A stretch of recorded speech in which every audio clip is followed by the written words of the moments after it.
Hey, what's going on, everyone? It's Caleb, and in this video we're going to be talking about Web3. Answer some of the questions, is it really all that it's hyped up to be? Is it the future? And just keep in mind, none of this is financial advice, and this is not a tutorial. This is just an introduction.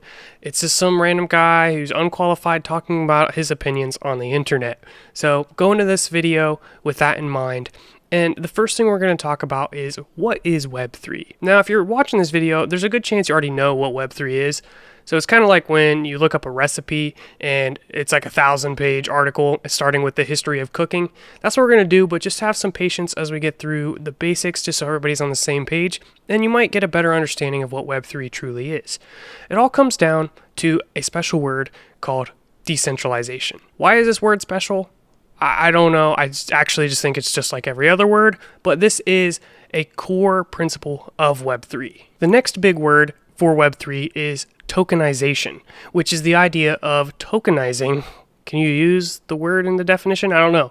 But we're going to tokenize assets and even actions and program these on a blockchain. So that's a lot of mumbo jumbo, lots of words. So we're going to go into that. Let's first talk about decentralization. This is about removing power from centralized entities. I'm using the word entity because it's very vague. It doesn't always necessarily mean a company. For example, all of cryptocurrency started with crypto mining, and we found that over time, crypto mining became centralized to a few crypto mining pools and a few locations such as China. So although there was not a governing body over Bitcoin, there were a few centralized entities that were essentially having a significant amount of power over the network. So even in the world of Web3, blockchain, and cryptocurrency, it's not 100% decentralized. Rather, think of it as a spectrum from less centralized to more centralized. And a lot of Web3 projects are being funded or founded by traditional centralized companies. A lot of Web3 purists are going to say that it's not true Web3, but that's the reality of the world we live in. A lot of people, especially who've been in crypto since very early on, want to see the world burn and rebuilt in a new decentralized way. But the reality is companies are going to adapt, and I think a lot of the companies that are thriving today, if they adapt properly, they're going to thrive in tomorrow, which very well could be a world built around Web3. So really what you should be doing is thinking of how comfortable you are with some level of centralization, because a lot of the Web3 projects out there have some centralization, whether that's being owned by a company or operated by a company, or just having a lot of centralized power. And a lot of the solutions to fix this centralization can actually introduce problems on their own. For example, some decentralized projects introduced the concept of governance tokens. And these are tokens that allow you to vote on the future of a project. And, if you like the project, you're going to naturally want to help decide its future, so you'll collect some of these governance tokens. But this can easily be manipulated, and people can hoard and collect a significant number of these tokens and basically vote for a project and control too much of the future development of that project. And then it's no longer a community decentralized thing. It's a decentralized project that has centralized control by a few entities who have the governance tokens. That's just a general example. Another thing people have concerns about is with cryptocurrencies that are proof of stake. If there's not a lot of nodes in the proof of stake network, the network could be very fast, but it could also be very centralized. And a lot of the very fast blockchains sacrifice decentralization to introduce very fastness, which is a proper way of saying they go fast. So keep that in mind going forward. We're still very early in this, and we haven't figured out that perfect level of decentralization. We haven't figured out the perfect solution to allow for perfect decentralization while being very fast. Things are still adapting, and hopefully it just gets better over time. And with the decentralization, ideally some other blockchain principles, for example, being permissionless and built off of pseudonyms, so you don't give out your name and your information, rather you might just be an address. And these other blockchain principles you've probably become familiar with working with cryptocurrencies. The other aspect of Web3 is tokenization. So these can be tokens built on top of other cryptocurrency chains. By tokens, I mean just think of them as cryptocurrencies, but they're being powered by another chain.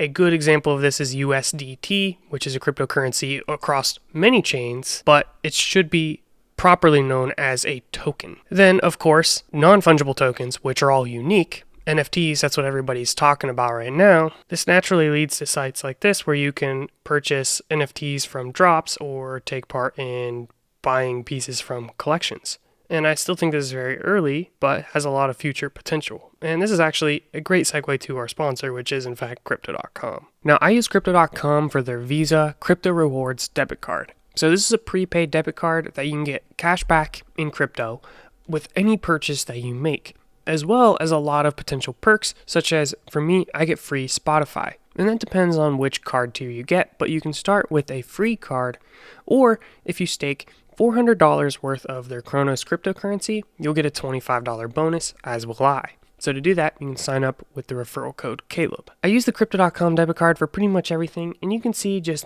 endless rewards anytime I make a purchase, and this really does add up. One Kronos is worth 40 cents at the time of this recording, so I'm getting, hundreds and hundreds of dollars back in crypto rewards. And you can see here's an example where I got the entire Spotify purchase back. So if you already have Spotify, you could be saving money using the Crypto.com debit card. So these blockchains that support multiple tokens can also support NFTs. And the ability to program these things on that chain allows for very interesting applications to be built, where assets and even decisions can be programmed and enforced on the blockchain.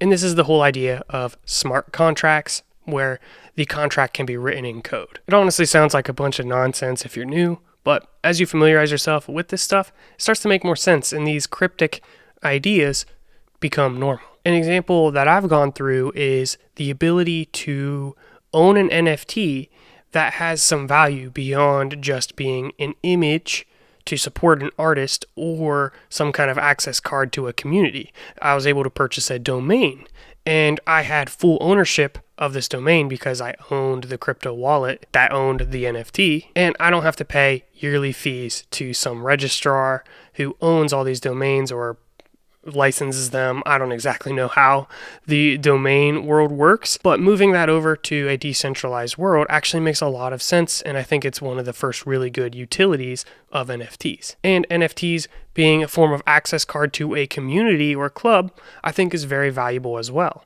These can be associated with Discord IDs, and you can basically prove that you've purchased an NFT to join a community.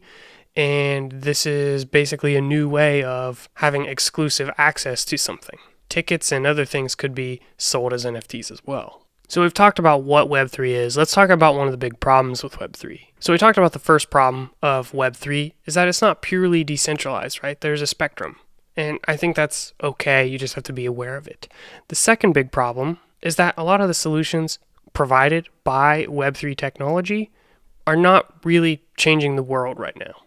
And this is, again, my personal opinion, and maybe I'm not aware of all the projects going on, but I did hear someone say, I don't remember who, but it did make a lot of sense, that blockchain and Web3 is a solution that is desperately looking for a problem. And this is something you should be aware of going into it. It's a really cool technology, but maybe all the things you're buying and selling aren't going to be that valuable in the far future. Maybe they will be. I don't know. I think there could be a lot of NFTs or other tokens that do have long-term value, of course. But think of this sort of like the dot-com boom or all these tech companies that have started. For every Google, there is probably a lot of companies that fail. And I think it's going to be a similar thing with these Web3 technologies. Obviously, I'm a crypto channel, so I'm pretty confident about the future of this stuff. But I'm just saying that you should be aware of these things, or at least think about them. Formulate an opinion of your own. Maybe don't jump into something because it's cool right now. Think about what it could be in the next couple years, 5 years, 10 years, 20 years. I think a lot of companies are going to be building Web3 projects with the hope of a larger company finding that interesting and acquiring them. Or instead, figuring out how to make a passive income through their products, which can actually be done fairly easily with NFT royalties, for example. So if they build an application that all the assets for this application are defined as NFTs and people are swapping them or trading them, well, they can build passive income off of that. But I think a lot still needs to be done to establish real value to a lot of these NFT collections. And I'm not just talking like access to concerts or part of a Discord community. I'm talking about things like everyday people are going to be interested in, property ownership, so forth. Whatever that might be, I don't exactly know, but I just think it needs to be a little bit more universally useful. And I'm not trying to criticize NFTs for those of you who are watching this because of NFTs.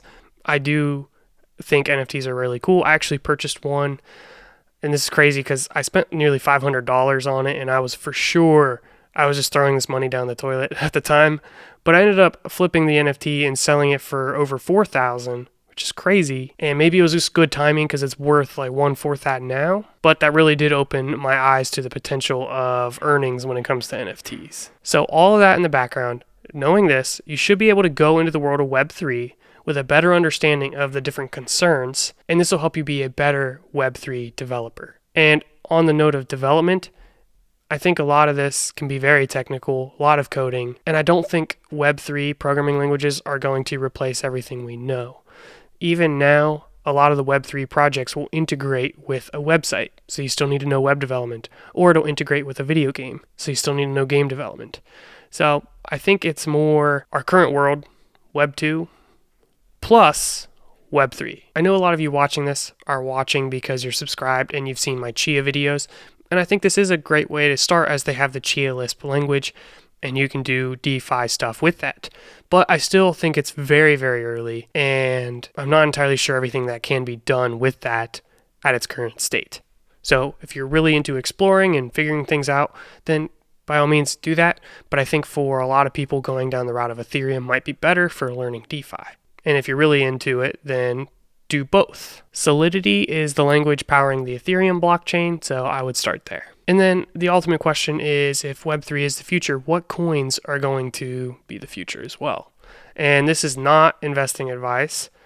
I can't say for sure if any existing coins are going to survive, and I'm just being like blunt about that because I don't want anybody coming back and saying, oh, you told me to buy this coin. I'm not telling you to buy any of these coins. All I'm saying is my thoughts are that the coins that have their own blockchain network that can support other tokens on top of them are the coins that are most likely to survive. So this includes networks like Ethereum, Solana, Chia, Binance, Crypto.org, and all of these DeFi-centric blockchains. This is in contrast to a token, which is built on top of those blockchains. At the start of this channel, I was really taking a break from coding and super technical stuff, and I just wanted to do something that at the time I found to be like a hobby, something that interested me, which was cryptocurrency. But now I'm a lot more excited to get back into the technology aspect of this, the coding.